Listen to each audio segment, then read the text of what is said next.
ఓం నమ శివాయ శ్రీమాత్రే నమ. మిత్రులకి శ్రీభిలాషులకి అలాగే నేను ఇంతగా ఆదరిస్తున్న యూట్యూబ్ ప్రేక్షకులందరికీ కూడా పేరు పేరు ధన్యవాదాలు. మిత్రులారా, మీ అందరికీ పరాదేవత ఎల్లవెల్లా మీతో ఉండి మీ మనోవాంఛను నెరవేర్చాలని మనస్ఫూర్తిగా కోరుకుంటున్నాను. చాలామంది గురువు గారు, మేము మంత్ర జపం చేస్తున్నామండి, గురువు ఇచ్చిన మంత్రం చేస్తున్నాము, కానీ మాకు అనుకున్నంత ఫలితం రావడం లేదు. అలాగే మేము రోజు కూడా పుస్తకాల్లో ఉన్నవి అష్టోత్తరాలు, శతనామావళి ఇలా చేస్తున్నాము, కానీ ఫలితం రావడం లేదు, చాలా ఇబ్బందిగా ఉంది అనే వారికి ఈరోజు మీకు నేను ఒక అత్యంత పురాతనమైన తేలికైన మంత్రాన్ని చెప్తాను. ఒక క్రియ కూడా ఉంది. ఈ క్రియ ద్వారా మీరు ఈ ఫలితాన్ని పొందడానికి ప్రయత్నించండి. అలాగే మీకు ఈ వీడియో నచ్చినట్లయితే లైక్ చేయండి, ఛానల్ని సబ్స్క్రైబ్ చేసుకోండి, పక్కనే ఉన్న గంట సింబల్ని యాక్టివేట్ చేసుకొని ఈ వీడియోని 10 మంది మిత్రులకి షేర్ చేయండి. మీరు ఈ ఉపాయం చేయడానికి వస కావాలి. చిన్నప్పుడు పిల్లలకి మనం వస పోస్తారు. ఇవి ప్రతి ఆయుర్వేద షాపుల్లోనూ ప్రతి షాపులో దొరుకుతాయి. వస కొమ్ము తెచ్చుకోండి. దీన్ని మీరు ఏం చేస్తారంటే మీ దగ్గర పెట్టుకోవాలి. మీరు ఎప్పుడైనా ఎక్కడికైనా మీరు గుడికి వెళ్ళినా, యజ్ఞానికి యాగానికి వెళ్ళినా, నది పరివాహక ప్రాంతాలకు వెళ్ళిన, పర్వత శిఖరాలకు పైకి వెళ్ళిన, మీతో పాటు ఒక చిన్న వస కొమ్ముని పట్టుకుని వెళ్ళండి. దాంతోపాటు మీరు ఏం చేస్తారంటే మీ ఇష్టదైవ మంత్రాన్ని, కులదైవ మంత్రాన్ని, గురు మంత్రాన్ని ఆ ప్రదేశాల్లో జపం చేయండి.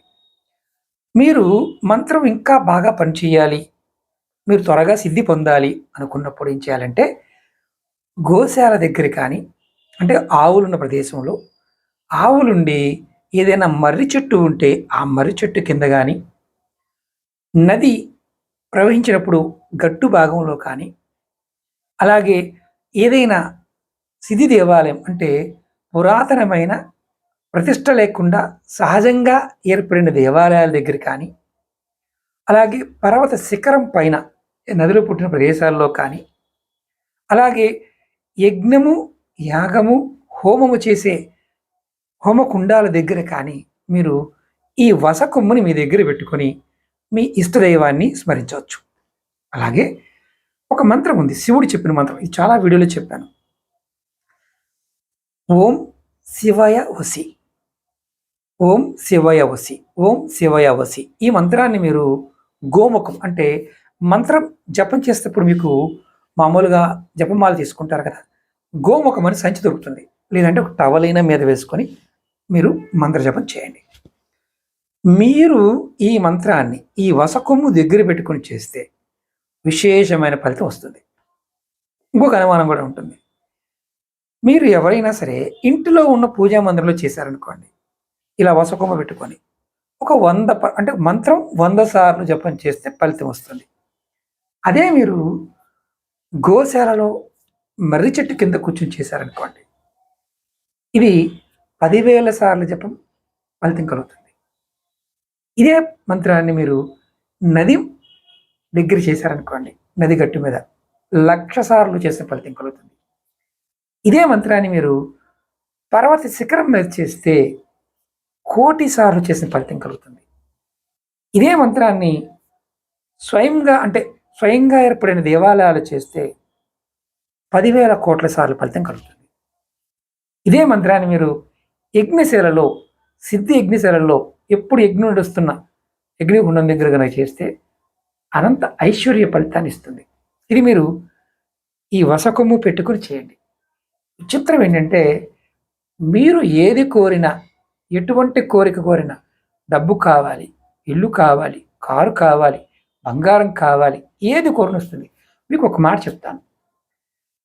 నైరస్యం అంటే చాలామంది ఏంటంటే డబ్బు రావట్లేదు, నాకు డబ్బు రాదు, నేను దురదృష్టవంతుని ఇలా అనుకుంటారు. ఇది తీసి పక్కన పడేయండి. నేను అదృష్టవంతుని, నాకు డబ్బు వస్తుంది, కోటాను కోట్ల డబ్బు వస్తుంది, నాకు కేజీల కొద్ది బంగారం వస్తుంది, నాకు ఆస్తులు వస్తాయి, నేను సంపాదిస్తున్నాను, ప్రకృతి నాకు ఇస్తుంది అన్న భావంతో చేయండి. నిరాశ పెద్ద శత్రువు. అతి ఆశ శత్రువు అయినప్పటికీ మనని సరైన దిశలోకి తీసుకువెళ్ళడానికి అవకాశం ఉంటుంది. ఇది కలికాలం. మీరు ఈ శివయ వసి ఈ మంత్రాన్ని మీరు ఓం శివయ వసి ఈ మంత్రాన్ని మీరు ఎవరికి కనిపించకుండా ఇలాంటి ప్రదేశాలకు వెళ్ళినప్పుడు ఒక వసకొమ్ము పెట్టుకొని చేస్తే ఇది ఒక వశీకరణ మంత్రం అవుతుంది. ఇది శివమంత్రమే. ప్రయత్నం చేయండి, ఫలితాన్ని ఖచ్చితంగా పొందుతారు. రెగ్యులర్గా ఎవరైతే ఈ మంత్రాన్ని ప్రయత్నం చేస్తారో వారికి జాతకంలో ఉన్న సమస్యలు ఎన్నున్నప్పటికీ కూడా మీ జీవితంలో మీరు ముందుకు వెళ్ళడానికి మెట్లు అనేవి కనిపిస్తాయి. అదృష్టం మిమ్మల్ని వెంటాడుతుంది, డబ్బు వచ్చి తీరుతుంది. ప్రయత్నం చేయండి, ఫలితాన్ని పొందండి. అలాగే మీకు ఈ వీడియో నచ్చినట్లయితే లైక్ చేయండి, ఛానల్ని సబ్స్క్రైబ్ చేసుకోండి, పక్కనే ఉన్న గంట సింబల్ని యాక్టివేట్ చేసుకొని 10 మంది మిత్రులకు ఈ వీడియోని షేర్ చేయండి. ఓం నమః శివాయ. శ్రీమాత్రే నమః.